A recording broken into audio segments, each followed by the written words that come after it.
भाई साहब एक अपना देश भारत है, दूसरी तरफ भाई साहब चीन है। जी हाँ, चीन ने सुपर कंप्यूटर के मामले में अमेरिका जैसे देश को पीछे छोड़ दिया है। जी हाँ, सुपर कंप्यूटर के मामले में अब चीन दुनिया का पहला देश बन चुका है। टेक्नोलॉजी दुनिया में चीन अमेरिका को एल कैपिटल जो उसका एक सुपर कंप्यूटर था उसको भी पीछे छोड़ दिया और चीन बन चुका है दुनिया का पहला देश। जी हाँ, सुपर कंप्यूटर में भारत वाले बेचारे बस गाजा फूकेंगे। जी हाँ, गाजा फूकेंगे अपने मस्त से और प्रदर्शन करेंगे हम लोग, और हमारे जो मंत्री साहब वो घोटाला करेंगे, भ्रष्टाचार करेंगे और अपना घर परिवार सुरक्षित रखेंगे।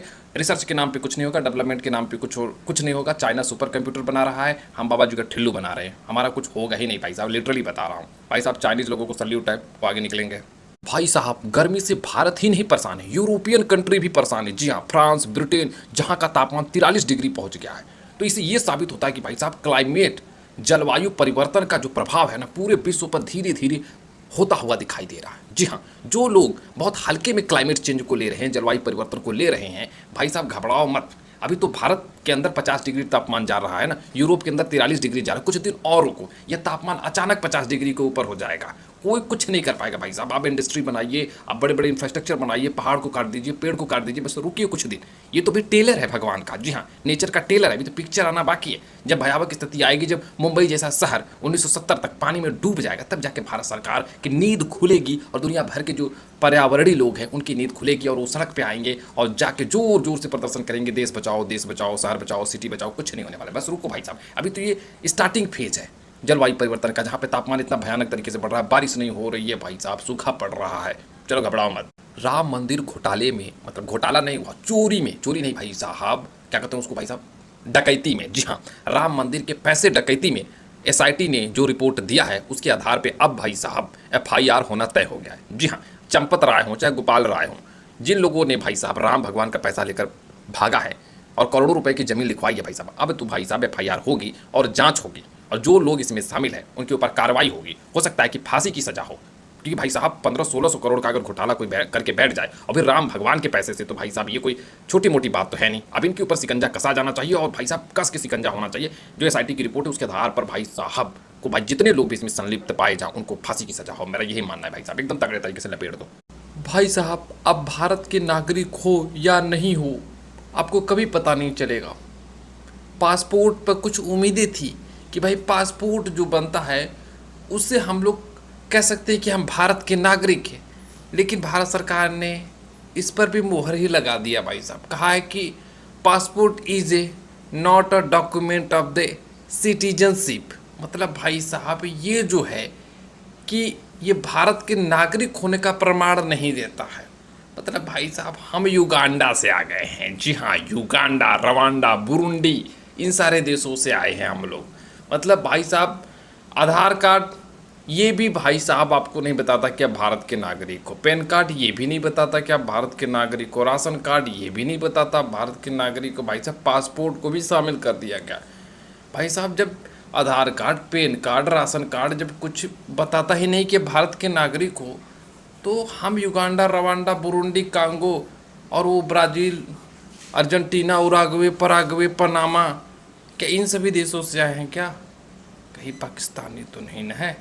क्या पता सब युवाओं को सरकार देशद्रोही घोषित कर रही है, इसी बहाने भाई पासपोर्ट को भी लपेट दो। मतलब क्या चल रहा है देश में भाई साहब? कौन सा ऐसा सर्टिफिकेट है जिससे हमको ये पता चले कि हम भारत के नागरिक हैं? थोड़ा सरकार हमें बता देगी तो अच्छा ही रहेगा। राजस्थान के जयपुर से एक दर्दनाक घटना सामने आ रही है, जहां पर पुलिस ने एक लड़की के ऊपर, जी हाँ, मोमोज बेचने वाली एक लड़की के ऊपर गर्म, खौलता, उबलता हुआ पानी फेंक दिया और उसका बॉडी पूरी तरह से जल गया। जी हाँ, चेस्ट से लेकर सारा हिस्सा जल चुका जहां पर गर्म पानी गया था। भाई साहब ये क्यों हुआ आपको पता है? इसमें उस रोड से निकलने वाला था मुख्यमंत्री साहब का काफी। महाराष्ट्र के पुणे से युवाओं को झकझोर देने वाली ये घटना सामने आई है। जी हाँ, एक महिला मित्र ने अपने फ्यूचर हस्बैंड को 400 फुट ऊपर से धक्का दे दिया। जी हाँ, आप सही सुन रहे हैं। यह बहुत ही दर्दनाक घटना इसलिए महत्वपूर्ण हो जाती है क्योंकि जो लड़का था जो शादी कर रहा था वो 17 करोड़ रुपए खर्च कर रहा था अपनी महिला वाइफ के ऊपर। जी हाँ, 17 करोड़ रुपए खर्च करने वाला था जो फ्यूचर वाइफ थी उसकी। उसका नाम था केतन अग्रवाल, लड़के का नाम था केतन अग्रवाल, लड़की का नाम था सिया गोयान। दोनों प्रेम में थे और शादी करने वाले थे। लेकिन तीसरा एंगल भी इसमें आता है। पहले से ही सिया गोयान का बॉयफ्रेंड था चेतन चौधरी। जी हाँ, लड़के ने बहुत ही ज़्यादा गिफ्ट दिया था लड़की को, करोड़ों रुपए का। और शादी में भाई साहब 17 करोड़ रुपए खर्च करने वाला था लड़का। आलीशान होटल बुक किया था। भाई लड़के को क्या पता था कि लड़की बेवफा निकल जाएगी। जी हाँ, लड़की निकली बेवफा और लड़के को धक्का दे दिया। जी हाँ, धक्का भाई साहब लोहागढ़, महाराष्ट्र के अंदर लोहागढ़ किले से 400 फुट ऊपर से धक्का दे दिया और लड़की की मौत हो जाती है। सबको लगता है कि भाई साहब पैर फिसलने से किसी और कारण से इसकी मौत होती है, लेकिन जब पुलिस जांच करती है तो पता चलता है कि सिया गोयान, जो केतन अग्रवाल की फ्यूचर वाइफ हो सकती थी, उसी ने धक्का दे दिया है। बहुत ही दर्दनाक घटना थी। और साथ में एक बॉयफ्रेंड का एंगल आता है जिसका नाम था चेतन। जी हाँ, सिया और चेतन मिलके केतन अग्रवाल का कत्ल कर देते हैं, मर्डर कर देते हैं। जी हाँ, बहुत ही दर्दनाक घटना है, हमारे युवाओं को झकझोर देने वाली घटना है। भाई साहब अपना कमेंट बॉक्स में जरूर बताइए। राजस्थान के जयपुर से एक दर्दनाक घटना सामने आ रही है, जहां पर पुलिस ने एक लड़की के ऊपर, जी हाँ, मोमोज बेचने वाली एक लड़की के ऊपर गर्म खौलता उबलता हुआ पानी फेंक दिया और उसका बॉडी पूरी तरह से जल गया। जी हाँ, चेस्ट से लेकर सारा हिस्सा जल चुका जहां पर गर्म पानी गया था। भाई साहब ये क्यों हुआ आपको पता है? इसमें उस रोड से निकलने वाला था मुख्यमंत्री साहब का काफिला, और काफिला के कारण भाई साहब वो रोड खाली कराया जा रहा था कि मंत्री साहब थोड़ी देर में यहाँ से गुजरेंगे।